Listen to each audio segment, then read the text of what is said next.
Hello CID team. इस investigation में आपकी मदद करके मुझे बेहद खुशी हो रही। आई होप कि जल्द ही सारे क्रिमिनल जेल में होंगे। हेलो, कविता किडनैपिंग केस में कोई अपडेट? कोशिश जारी है। क्या इसके तार भी कहीं अनामिका के रहस्यमय तरीके से तो नहीं जुड़े? इसलिए आपसे कुछ जानकारी चाहिए थी अनामिका कुमार के बारे में। मिसेस अनामिका कुमार, बैकग्राउंड का ज्यादा तो पता नहीं, पर माँ बाप की 1999 में मौत हो गई। 2003 में वो अपनी 3 फर्जी कंपनियों की वजह से सुर्खियों में आई, लेकिन उसके खिलाफ कुछ भी साबित नहीं हुआ। हमारे इन्वेस्टिगेशन में ये सामने आया कि वो नए नए बिजनेस खोलती रहती है और उसके खिलाफ इन्वेस्टिगेशन होने से पहले उन्हें बंद भी कर देती। सर, लगता है इसने अपना सारा दिमाग 420 के बिजनेस में लगा रखा था। पर हैरानी की बात यह है कि ये पहले कभी पकड़ी कैसे नहीं गई। अच्छा, आपको कोई खास बात पता चली है अपने इन्वेस्टिगेशन के दौरान?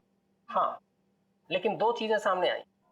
वो ऑफिस खरीदती है, उनको रेनोवेट करवाती है, और 2006 और 2009 में उसके ऑफिस के सर्च के बाद ये सामने आया कि वहां पर सीक्रेट कंपार्टमेंट है, लेकिन उनकी जांच के बाद कोई सुराग नहीं मिला। जरूर कोई ऐसा काम जो दुनिया की नजर से दूर पर्दे के पीछे चल रहा हो। फिर तो सर अनामिका के अभी वाले ऑफिस में इस तरह के कई खुफिया कमरे मिलेंगे। हो सकता है। मुझे उम्मीद है कि इससे मासूम कविता की जान बच जाएगी। वैसे मेरे पास बाकी जितनी भी फाइलें हैं मैं बहुत जल्द आपके पास भिजवाता हूँ। Please, thank you so much. You are welcome. आज तक की टीम को इस केस में आपकी मदद करके खुशी हुई। उम्मीद करते हैं कि आपके इस जानकारी से हम जल्द से जल्द कविता तक पहुंच जाए। All the best. Thank you so much.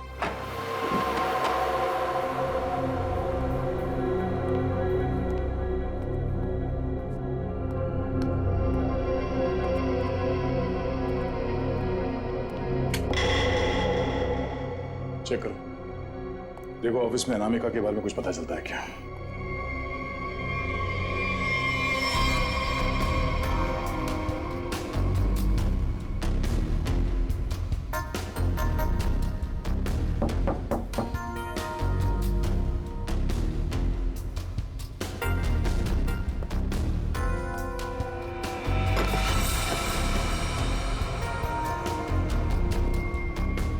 ये क्या है? जरा हटाओ उसे।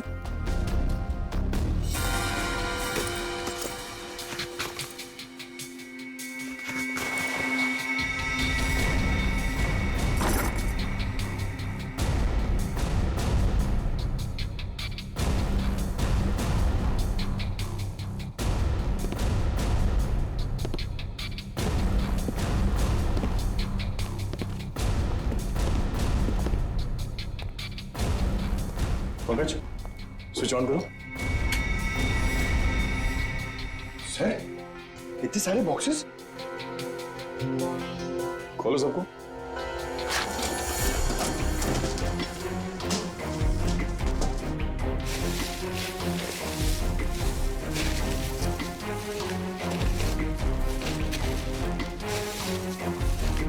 सर, इसमें तो खिलौने हैं। सर, हाँ सर, सारे डब्बों में खिलौने हैं।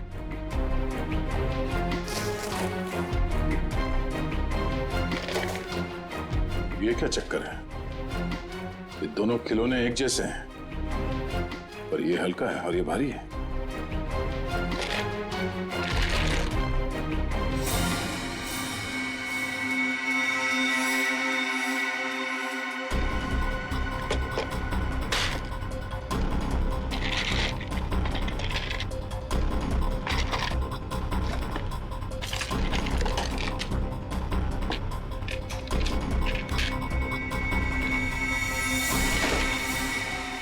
पन्ना,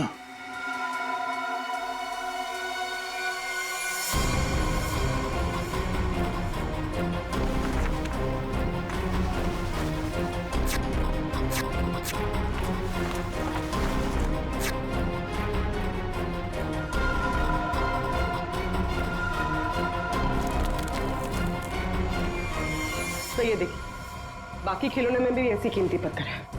ओह, तो इन खिलौनों का असली खेल ये कीमती पत्थर है।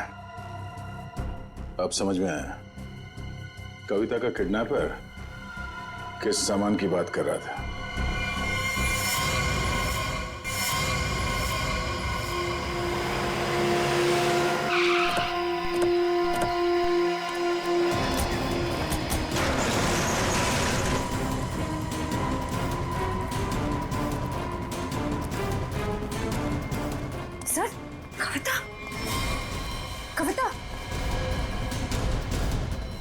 कविता उठो।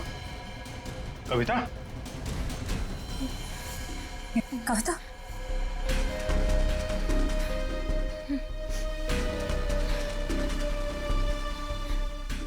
दीदी, ये लोग मुझसे कुछ सामान मांग रहे थे।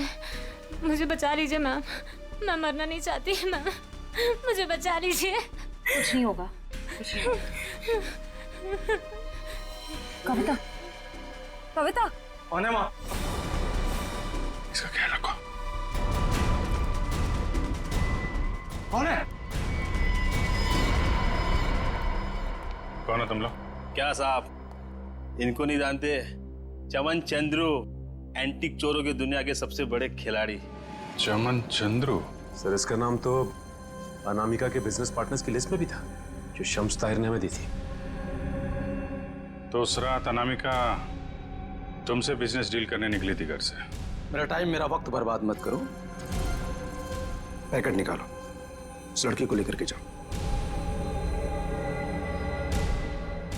पैकेट तो नहीं है हमारे पास। तुम लोग ऐसे नहीं मानोगे। पैकेट दो मेरा। इधर उधर क्या देख रहे हो? मेरा पैकेट दो।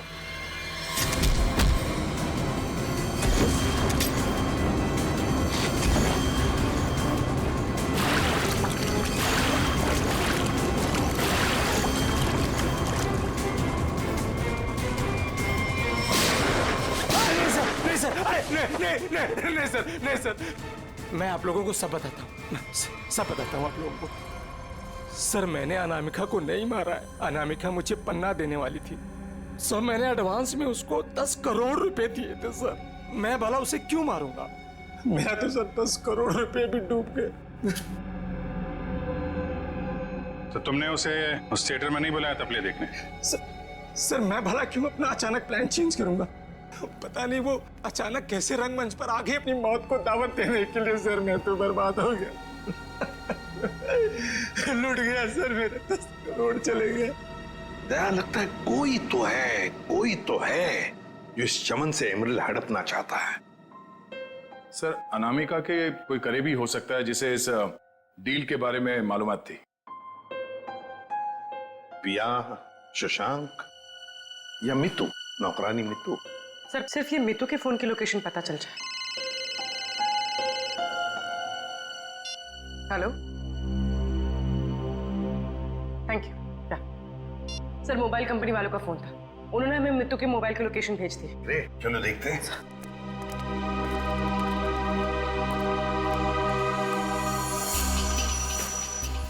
हाँ, तो आखिरी बार मितू का फोन अनामिका के घर से बदौड़िया बस्ती की तरफ गया सर, और तब से वहीं पर है। 78 बदौड़िया बस्ती। पूर्वी चेक करो, देखो किसका एड्रेस ही है। सर ये तो अनामिका के ड्राइवर रुपेश का एड्रेस है। इस ड्राइवर की गाड़ी को ब्रेक लगाने का वक्त आ गया है सर।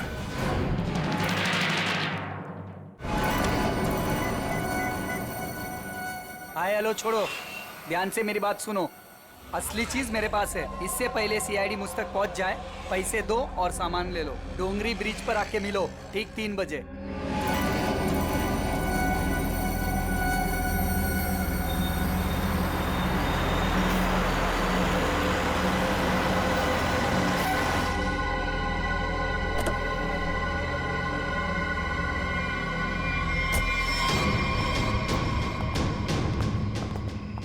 मुझे तो लगा तुम लोग नहीं आने वाले। अनामिका के सामने तो तेरी चूं तक नहीं निकलती थी। अब देखो चींटी के इतने पर निकल आए हैं कि असली पन्ने वहां से गायब करके नकली पन्ने वहां रख दिए। काम की बात करो, असली चीज चाहिए या नहीं? पहले हम कैसे मान लें कि तुम्हारे पास जो पन्ना है वो असली है? असली की पहचान दूर से हो जाती है। बिल्कुल सही कहा तुमने, असली की पहचान दूर से ही हो जाती है। जैसे असली पन्ना वैसे असली मुजरिम। और अब तुम्हें तोहफे में मिलेगी तुम्हारी मौत। लेकिन तुम कौन हो? शशांक की टीम की वो खिलाड़ी जिसे अनामिका भी नहीं जानती थी।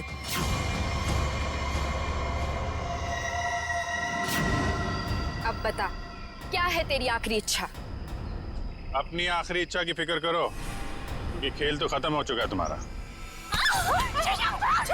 छोड़ो मुझे। इतना भागेगा तो तेरे टांग का घाव कैसे ठीक होगा?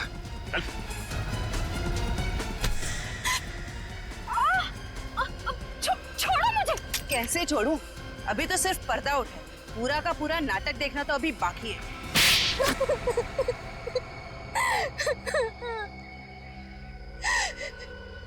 इतना बड़ा धोखा। इसका मतलब ये है कि रुपेश को आप लोगों ने भेजा हम लोग को फंसाने के लिए। तुम लोग रंगमंच में नाटक करती हो, और मुजरिमों को पकड़ने के लिए कभी कभी हम लोग असली जिंदगी में नाटक करते हैं।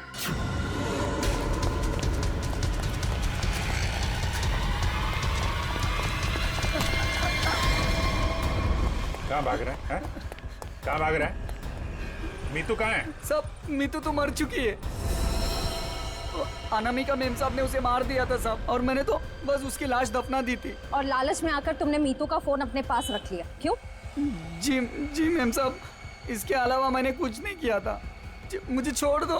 पहले ये बता, जो लोग इस जुर्म में शामिल है सबको जानता है? जी। उनको फोन कर, उनको बोल असली पन्ना तेरे पास है, और अनामिका के बैग में जो पन्ना है वो नकली है, समझा? इसका मतलब रुपेश के पास भी असली पन्ना नहीं था। हम लोग तो बेवजह बेवकूफ बनकर।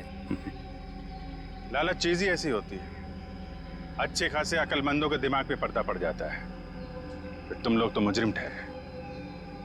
नहीं, मुजरिम मैं नहीं, ये दीना है। मेरी गर्लफ्रेंड को क्यों दोष देती हो? सारा का सारा प्लान इसी का था। तुम भी तो अपनी मर्जी से ही इस प्लान का हिस्सा बनी थी ना? हाँ सर, पूरा प्लान मेरा था, क्योंकि मैं अनामिका को नहीं देख सकती थी शशांक की मेहनत का मुनाफा लेते हुए। सारी मेहनत ये दोनों करते थे और सारा फायदा उस अनामिका को होता था। इसलिए अनामिका को मारने का प्लान तुमने बनाया। हाँ सर, और मैंने खुद ही अपने जूस में एक नशीला केमिकल मिलाया और गोली चलाने का ढोंग किया, ताकि आप लोगों को मुझ पे शक ना हो सके। प्लान बहुत अच्छा था, लेकिन फेल हो गया। नहीं होता फेल। अगर कविता किडनैप नहीं होती तो। ये बताओ कि मीर को क्यों मारा? मीर भी हमारे ही प्लान में शामिल था, लेकिन फिर उसकी नीयत खराब हो गई और हिस्सा मांगने लगा। मुझे धमकी देने लगा कि वो सीआईडी को आके सब कुछ बता देगा। इसलिए सर, उसे भी ऊपर पहुंचाना पड़ा। लोगों को ऊपर पहुंचाने की बात तो ऐसे कर रही हो जैसे बच्चों का खेल हो। इंसानी जिंदगी की कीमत का एहसास अभी नहीं है तुम्हें, लेकिन जैसे जैसे फांसी का दिन नजदीक आएगा ना, पता चलेगा जीवन कितना कीमती होता है।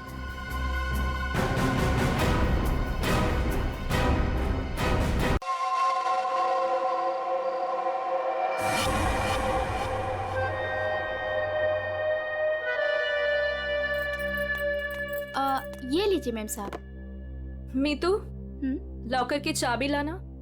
जाने से पहले मुझे कुछ जरूरी चीज निकालनी है।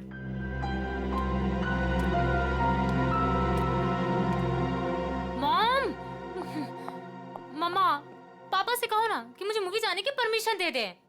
अनामिका, इससे कह दो कि बेकार की जिद ना करे। अभी इसकी उम्र नहीं हुई कि अकेले जाकर पिक्चर देखे। पापा, मैं 18 कंप्लीट कर चुकी हूँ और मुझे पता है कि क्या अच्छा है क्या बुरा है। ठीक ही तो कह रही है मेरी बेटी। नीलेश, मेरी बेटी की जिंदगी में दखल अंदाजी मत करो। दवाई खाओ और अंदर जाके सो जाओ। थैंक यू मामा। माना कि इस घर में पैसा कमाकर तुम लाती हो, लेकिन कविता की परवरिश में मेरा भी बराबर का अधिकार है। ये लीजिए चाबी। मॉम, मुझे लेट हो रहा है, मैं जाऊं? ओके बेटा, enjoy. Thank you mom, bye. Bye पापा। ये कोई तरीका नहीं है बच्चों की परवरिश करने का। इस तरह से तो बच्ची बिगड़ जाएगी। मेरी बेटी की परवरिश कैसे करते हैं ये मुझे तुमसे सीखने की जरूरत नहीं है नीलेश।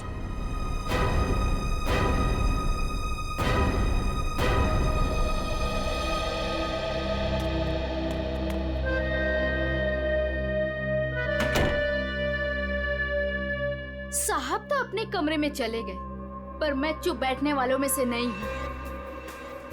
मेम साहब, आज तक मैंने जो कुछ भी काम किया है पूरी ईमानदारी से किया है। अच्छा है, आगे भी ईमानदारी से करती रहो।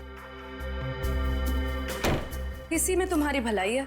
मैं आखिरी बार पूछ रही हूँ, आपका जवाब हाँ है या नहीं?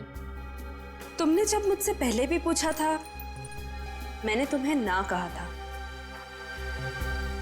अब बार बार पूछ के तुम मेरा वक्त क्यों बर्बाद कर रही हो?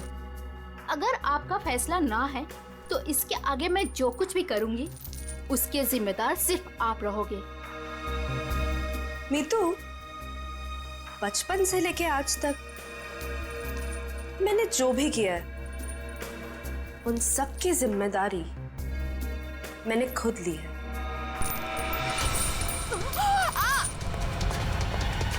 मेम साहब,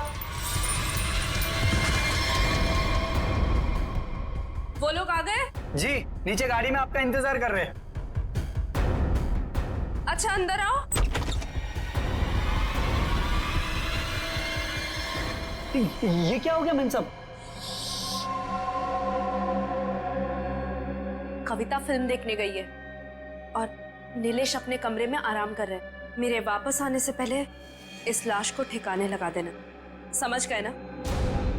जी मेम साहब।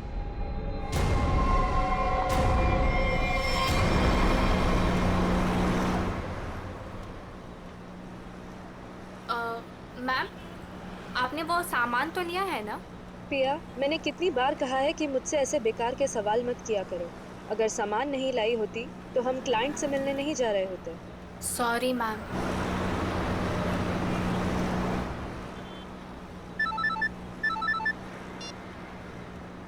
हेलो,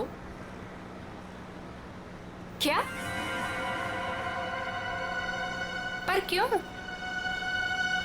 ओके ओके, ठीक है ठीक है। क्या हुआ? मैम, वो क्लाइंट के पीए का फोन था। कह रहा था कि प्लान में थोड़ा बदलाव है। कैसा बदलाव? अब हम पार्टी में नहीं जा रहे। 5 बजे सिग्नल के पास हमें एक आदमी मिलेगा और अब वही बताएगा कि वहाँ से हमें जाना कहाँ है। और साथ में उसने ये भी बोला है कि गाड़ी के अंदर की लाइट्स को ऑन रखना ताकि वो हमें आसानी से पहचान सके। बहुत अजीब बात है यार, आखिरी मिनट पे ऐसा बदलाव क्यों? कहीं ये बदलाव क्लाइंट की कोई साजिश तो नहीं? मैम, 5 बजे सिग्नल तो आ गया है।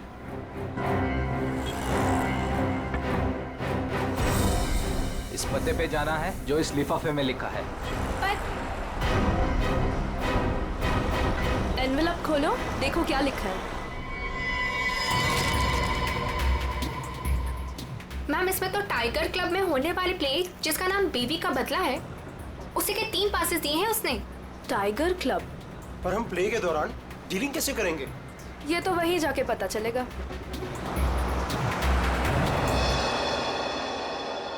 Good evening and welcome ladies and gentleman. आप सभी के सब्र का और इम्तिहान ना लेते हुए मैं अनाउंस करना चाहूंगा हमारे प्ले की शुरुआत। तो एक बार जोरदार तालियां हो जाएं हमारे इस प्ले के लिए जिसका नाम है बीवी का बदला।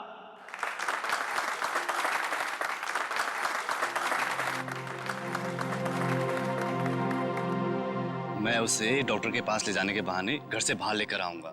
तुम्हें मौका मिलते ही मालूम है ना क्या करना है। अरे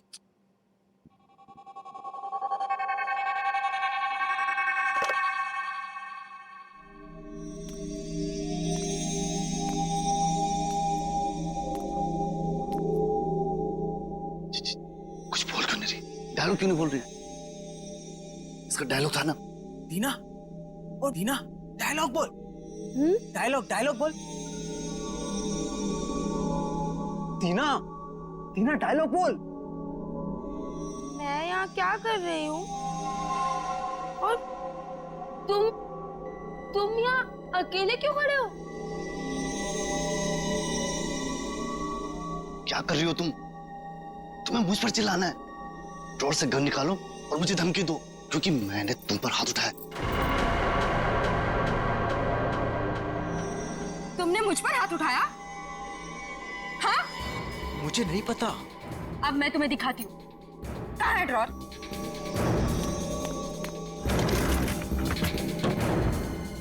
मुझ पे हाथ उठाया ना? अरे मार दूंगी मैं तुम्हें। कर क्या रही हो तुम? मार दूंगी। सत्यानाश, ये लड़की कर क्या रही है? अरे ये असली बंदूक है। अरे रोको इसे, कोई पागल हो क्या? अरे लग जाएगी, रुको रुको। नहीं, अरे इसे रोको। मुझ पे हाथ उठाते हो? अरे रोको इसे। औरत पे हाथ उठाते हो तुम? मार दूंगी मैं तुम्हें। रोको इसे, कोई मार दूंगी। रोक।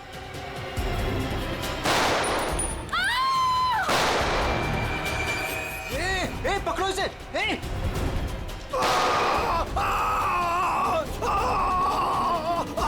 रोको इसे कोई। अरे कोई पकड़ो इसे। अरे पागल हो तुम। मैम,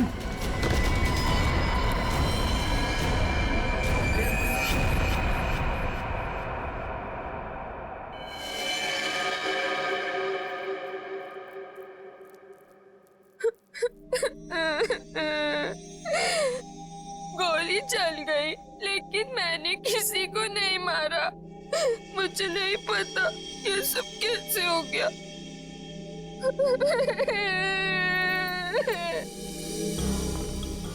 सर सही वक्त में हमने उससे बंदूक छीन ली। न जाने वो कितनी गोलियां चला दी सर।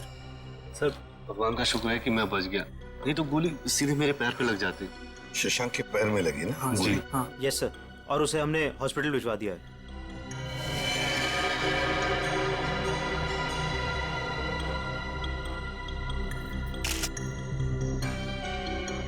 कमाल का निशाना है, गोली लगती मौत हो गई, और गोली अभी अंदर ही है।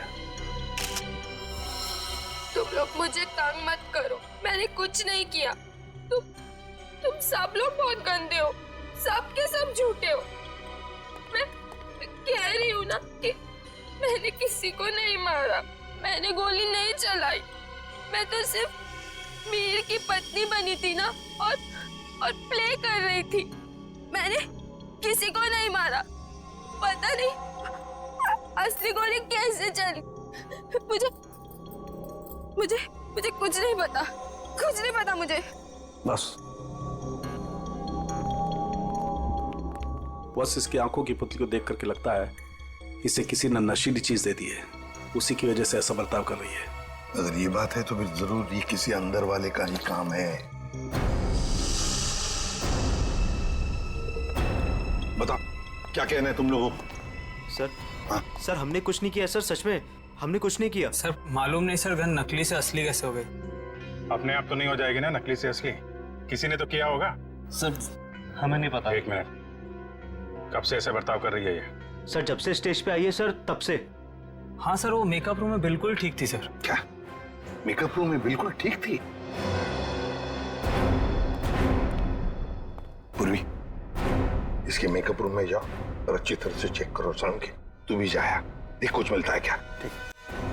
नशीली चीज होगी तो इन्हीं में से किसी में होगी। ये जूस, सैंडविच, खाने का डब्बा, टिश्यू पेपर। टीना इस कमरे में अकेली थी या कोई और भी था उसके साथ? जी वो अकेली थी।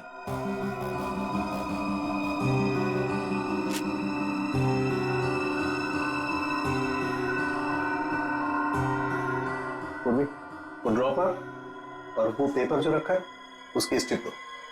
सर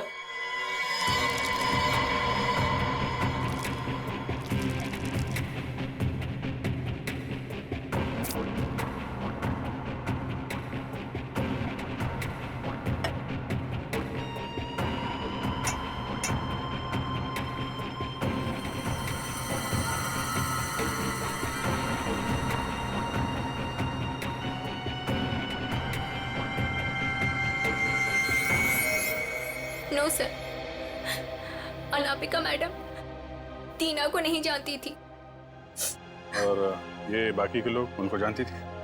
हाँ सर, इन सबको वो बहुत अच्छे से जानती थी। आखिर इस क्लब की वो वाइस प्रेसिडेंट जो थी। बॉस, सोर्स का पता चल गया है। नशा मौसमी के जूस में दिया गया था।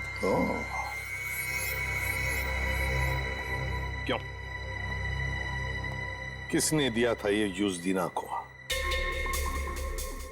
सर दीना हमेशा अपना जूस और टिफिन घर से लेकर आती थी, इसलिए वो बाहर का कुछ भी नहीं खाती थी। मतलब किसी ने चुपके से इसके जूस में नशा मिला दिया? और वो गन भी बदल दी। सर ये जरूर किसी बाहर के आदमी का हाथ है, क्योंकि सर अंदर का आदमी ऐसा नहीं कर सकता। बाहर का आदमी इतनी आसानी से मेकअप रूम तक नहीं पहुंच सकता। सिक्योरिटी वाले खड़े हैं, सीसीटीवी कैमरा लगा हुआ है। अभिजीत, ये काम किसी अंदर वाले का ही है। ये नहीं हो सकता सर, ये नहीं हो सकता। अनामिका, तू मुझे छोड़ के नहीं जा सकती। अनामिका, तू मुझे छोड़ के नहीं जा सकती। अब प्लीज संभालिए अपने आप को। शांत हो जाइए, शांत हो जाइए इंग्लिश जी। किसने मारा होगा उससे सर? तहकीकात जारी है, बहुत जल्द खूनी पकड़ा जाएगा। देखिए, वक्त नहीं है आपसे कुछ सवाल करने का, लेकिन क्या करें, मजबूर हैं। आपकी मदद चाहिए हमें। क्या आप बता सकते हैं कौन कौन कर सकता है ये? मेरा मतलब है, क्या आपको किसी पर शक है? मुझे तो ये भी नहीं मालूम सर कि वो कोई प्ले देखने जा रही है सर। उसने तो कहा था कि पिया और शशांक के साथ किसी पार्टी में जा रही है सर। देखिए, शशांक पर हमला हुआ, वो हॉस्पिटल में है और पिया सदमे में। सदमे? नीलेश जी, एक बात बताइए, जब अनामिका घर से निकली थी तभी क्या आपको कुछ परेशान सी लगी, कुछ टेंशन में थी? उनके बर्ताव में कुछ अजीब सा लगा आपको? हाँ? सर वो रोज की तरह बर्ताव कर रही थी। रोज की तरह? अच्छा। एक मिनट सर, मुझे एक इंसान पे शक है सर। कौन? हमारी नौकरानी मीतू। मीतू? अनामिका ने उसे कई बार नौकरी से निकालने की कोशिश की सर, लेकिन किसी न किसी कारण से वो उसे निकाल नहीं सकी। बुलाओ इस मीतू को। कहाँ है वो? सर वो तो नहीं है, मेम साहब गई तो बाहर चली गई वो। क्या? अनामिका के जाने के बाद वो चली गई? तो आप लोगों ने किसी ने पूछा नहीं उसे? सर मुझे तो कुछ भी मालूम नहीं है, अभी रुपेश से पता चला। रुपेश? क्या मैं अपनी बेटी को खबर कर सकता हूँ सर? वो अपने दोस्तों के साथ फिल्म देखने गई है। फोन पर मत बताइए उसे, बच्ची है, घबरा जाएगी। उसे घर पर बुला लो, फिर शांति से बता दो।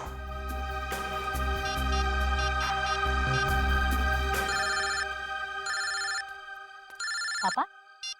हेलो पापा। हाय। अभी तक आप सोए नहीं? हेलो कविता, कहाँ हो तुम? मैं सिनेमा हॉल के पार्किंग में। अच्छा मेरी बात सुनो, मेरी बहुत तबीयत खराब हो रही है, तुम प्लीज जल्दी से घर आ जाओ। क्या तबीयत खराब है? क्या हुआ? और मम्मा कहाँ है? मम्मा अभी तक घर नहीं आई है बेटा, तुम जल्दी से घर आ जाओ, मुझे दवाई भी लेनी है। हाँ पापा, बस 15 मिनट में पहुंची। ठीक है बेटा, लेकिन मेरी बात सुनो कविता, गाड़ी आराम से चलाना बेटा। जी पापा, आप चिंता मत कीजिए। कविता, कविता! क्या हुआ? कविता, तुम ठीक तो हो कविता?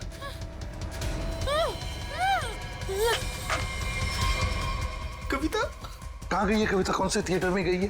अंकुर सिनेमा सर। पूर्वी, तुम और पंकज जाओ, अंकुर सिनेमा चले जाओ जल्दी। ये कविता के पास गाड़ी कौन सी है? MP SV। लाल कलर की गाड़ी थी और गाड़ी नंबर था UIT 654। जाओ जल्दी जाओ। कविता, पहले माँ और अब उसकी बेटी,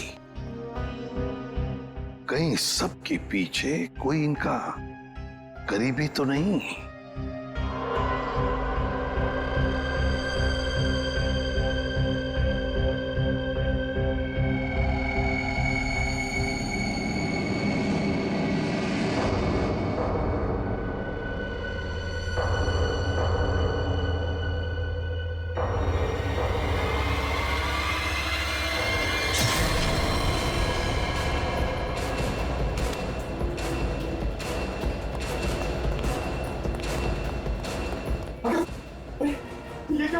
किसने किया ये? देखिए, मैं शशांक को जब यहाँ चेक करने आया तो नर्स मर चुकी थी और पेशेंट गायब था। कहाँ ढूंढा नहीं उसको? सर ढूंढा, हर जगह चेक किया मैंने। एसपी सर को क्या बोलूंगा? देखो नीलेश, ये जो भी है, अगर वो तुम्हारी बेटी कविता को कुछ नुकसान पहुंचाना चाहता था तो वहीं पे पार्किंग लॉट में कुछ कर देता ना, उसे दूर नहीं ले जाता। इसीलिए कहता हूँ फिक्र मत करो। हाँ? Sir, sir Shashank sir. क्या हुआ शशांक को? और तुम तो पूर्वी के साथ पार्किंग लॉट में गए थे। नहीं सर। हाँ सर, मगर वो हॉस्पिटल से फोन आया था सर कि शशांक को कोई ले गया सर। शशांक को कोई ले गया? कैसे? सर वो नर्स पे हमला करके और सर वो फायर एग्जिट से निकल के सर। पहले कविता गायब हुई, फिर शशांक, और ये कहीं पिया तो हॉस्पिटल पहुंचे नहीं सर, उसको तो रास्ते से किसी ने उठा लिया। एक एक करके अनामिका के नजदीक के लोग गायब होते जा रहे हैं। बड़ा चक्कर है, कुछ बहुत ही बड़ा चक्कर। पर क्या इसलिए किसी एक आदमी का काम नहीं लगता है, उसके साथ पूरी की पूरी गैंग है। शायद किडनैपर का फोन होगा। नीलेश, फोन उठा और स्पीकर फोन ऑन कर। Hello hello. बीवी की मौत का गम मना रहे हो नीलेश, या फिर बेटी की मौत की चिंता सता रही है? कौन हो तुम? क्या चाहिए? मेरा कुछ सामान तुम्हारे पास पड़ा है। सामान? कैसा सामान? मेरा सामान लौटा दो और बदले में अपनी बेटी की जिंदगी ले लो। कैसा सामान? ये भी मुझे समझाना पड़ेगा? अरे हाँ, सामान से याद आया, तुम्हारी बेटी का कुछ सामान भेजा है, दरवाजे के बाहर है। और हाँ, फोन टैप करके अपना वक्त बर्बाद मत करना, क्योंकि पीसीओ वाले को मालूम ही नहीं कि उसका फोन इस्तेमाल हो रहा है। Hello hello hello. सर, हाँ, ये बॉक्स रखा था बाहर से। खोलो इसे।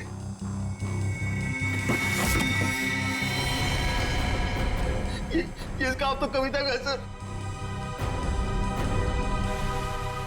हे भगवान, क्या होगा मेरी बेटी के साथ? खून खून, ना जाने मेरी बेटी के साथ क्या होगा सर। घबरा मत, कुछ नहीं हुआ है तुम्हारी कविता को। उसकी जान का सौदा करने के लिए तो उसने ये भेजा है। घबरा मत, पकड़ो जरा।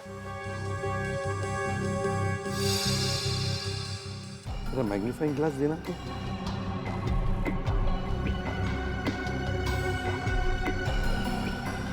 ये देखो, ये रुई जैसे कुछ दिखता है ना? तो रुई। स्कार्फ दो जरा।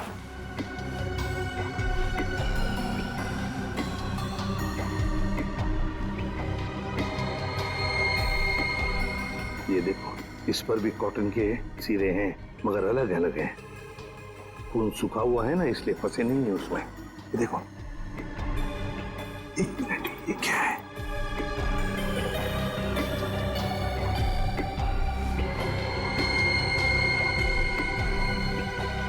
तो मशीन ऑयल है। मतलब किसी रुई की फैक्ट्री में रखा गया उसे? फ्रेडी, ये तो हम इस वक्त कुछ नहीं कह सकते। वैसे नीलेश, एक बात बताओ, ये औरत जिसने अभी फोन किया था, कहीं वो मीतू तो नहीं? मीतू की आवाज नहीं थी सर, और किसकी आवाज थी मुझे नहीं मालूम सर। अच्छा, ये किस सामान के बारे में बात कर रही थी? मुझे नहीं मालूम सर किस सामान की बात कर रही थी। आखिर कोई सामान मेरी बेटी की जान से कीमती थोड़ी ना। नहीं, कुछ तो होगा ना। एक बात बताओ, ये अनामिका जब घर से गई बाहर, तब उसके हाथ में कुछ सामान था? मुझे नहीं मालूम सर, मैं तो अपने कमरे में सोने चला गया था। मेम साहब तो खाली हाथ निकली थी, उनके पास उनका हैंडबैग के अलावा कुछ नहीं था साहब। हैंडबैग था? कैसा हैंडबैग? नीले रंग का हैंडबैग था सर। नीले रंग का हैंडबैग? मगर ऐसा हैंडबैग तो हमें उस ऑडिटोरियम में मिला तो नहीं। और सर, अनामिका की गाड़ी में भी ऐसा कोई हैंडबैग नहीं मिला। सचिन, जरूर वो हैंडबैग गायब किया गया है। जरूर उस हैंडबैग में कोई राज छुपा है। सर, इस केस में कुल मिलाकर 4 गोलियां हैं जिसके नतीजे पे हमें पहुंचना है। एक वो जो अनामिका के गले पे लगी, दूसरी वो जो शशांक के पैर पे लगी, और तीसरी और चौथी गोली वो जो हमें थिएटर में से मिली। बिल्कुल दया, बैलिस्टिक फिंगरप्रिंटिंग की तकनीक के जरिए नतीजे पर पहुंचना ज्यादा मुश्किल नहीं है। सो बैलिस्टिक फिंगरप्रिंटिंग, ये किस किस्म की तकनीक है? पूर्वी गन से चली हुई हर गोली पर वो गन जिससे वो गोली चली है अपना एक खास निशान छोड़ देती है। हाँ सर। तो हम इस विज्ञान के जरिए उस गोली पर जो निशान है उसे उस गन से मैच करके देखते हैं जिस गन से वो गोली चली है। ये गोली उस खास गन से चली है या नहीं चली। तो अब हम ये पता लगाएंगे कि इन सारी गोलियों में से कितनी गोलियां दीना के गन से चली है। यस सर, 3 गोलियों को दीना की गन से मैच करके देखा। एक वो जो शशांक की टांग पर लगी और 2 वो गोलियां जो थिएटर हॉल में मिली। मतलब अनामिका वाली गोली को मैच करके नहीं देखेंगे दीना के गन से? नहीं। वो क्यों सर? वो इसलिए क्योंकि अनामिका की मौत ये 7.62 mm गोली से हुई है। ये गोली स्नाइपर राइफल से चली और ये 3 गोलियां साधारण गन से चली। 8 mm की गोली है।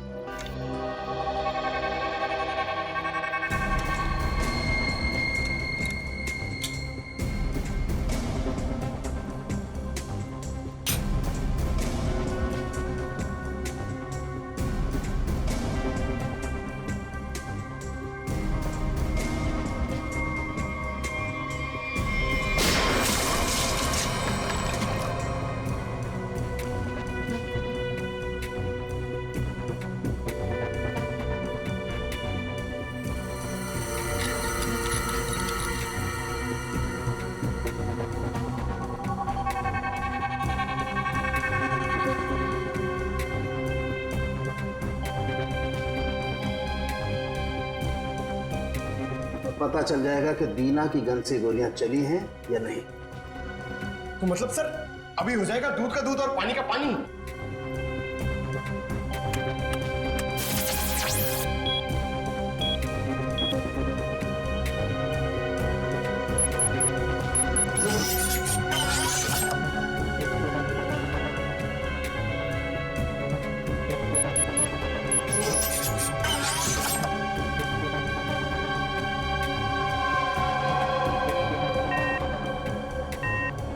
नहीं बॉस, शशांक की टांग में जो गोली लगी है वो दीना की गन से नहीं चली।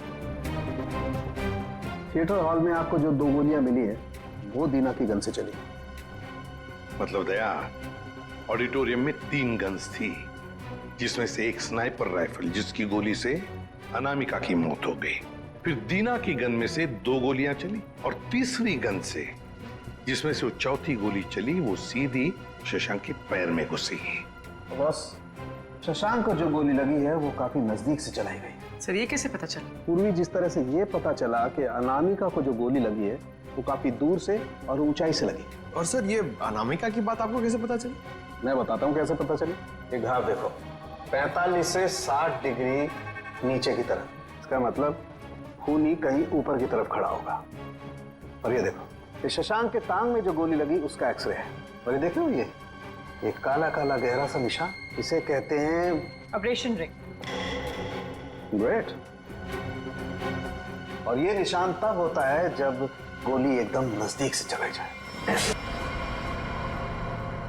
मतलब सर, जिस किसी ने भी शशांक पे गोली चलाई वो वहां ऑडियंस के बीच बैठ के पूरा तमाशा देख रहा था।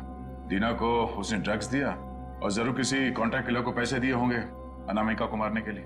लगता तो ऐसे ही है। और एक बात, इस अनामिका का सामान जिसके पीछे एक किडनैपर पड़ा है, लगता है इस सामान का जरूर इसके पुराने बिजनेस से संबंध है। अनामिका के 2 बिजनेस तो बीच में ठप हो गए थे सर। किस वजह से? सर मुझे तो शर्म आती है कहते हुए, धोखाधड़ी और गैर कानूनी सप्लाईज के कारण। मेरी बीवी कोई दूध की धुली नहीं थी सर। कब की बात है ये? 2009। कहां पर? दिल्ली में। पता लगाना पड़ेगा। पूर्वी काम करो, इस अनामिका के पुराने बिजनेस के बारे में पूरे के पूरे डिटेल्स निकालो। और फ्रेडी, इस मितू, पिया और कविता, इन तीनों के फोन ट्रेस करो, देखो कहां पर है। और सड़ंखे, साथ चल तो हमारे इस ऑडिटोरियम में जाकर पूरा का पूरा सीन रिक्रिएट करते हैं। सब बंद दरवाजे खुल जाएंगे।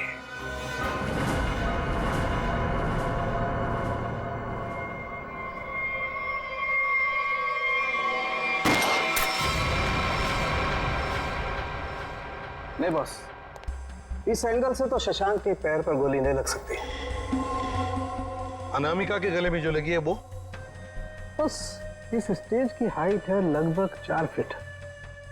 और अगर दीना ने यहां से गोली चलाई तो ये 4 फीट, 4 और 4 8 फीट। लेकिन अनामिका के गले पर जो गोली लगी है उसका एंगल हमें बताता है कि गोली लगी होगी कम से कम 15 से 20 फीट की ऊंचाई पर, तो शायद वहां से।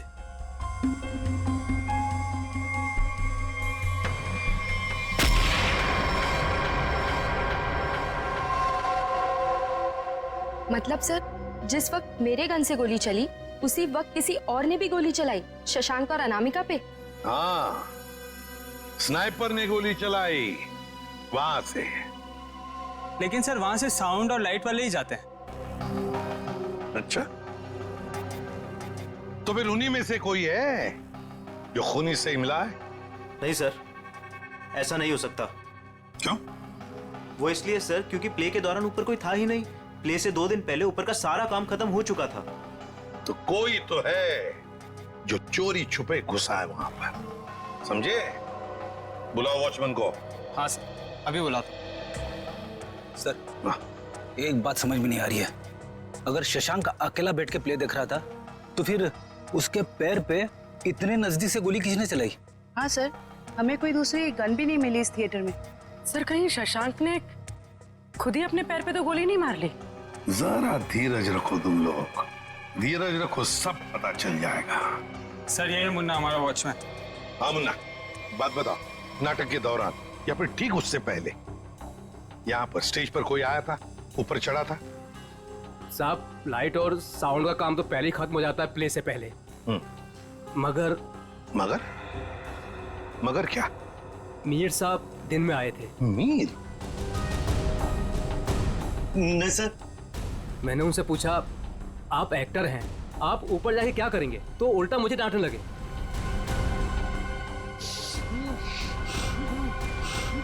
मीर? इसे क्या हो गया? मीर, मीर, मीर, साउंड के देख। बॉस, इसे तो किसी से नजर दिया है। My God.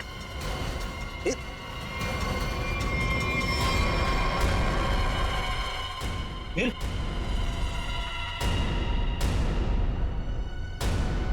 अभिजीत, इसका मतलब है मीर इस सारे चक्कर में मिला हुआ था, और जरूर उसके पीछे कोई तो और है, कोई तो है, पर कौन? दे। हाँ दे। शम्स ताहिर खान, अनामिका की मौत के बारे में बताना चाहते हैं कुछ?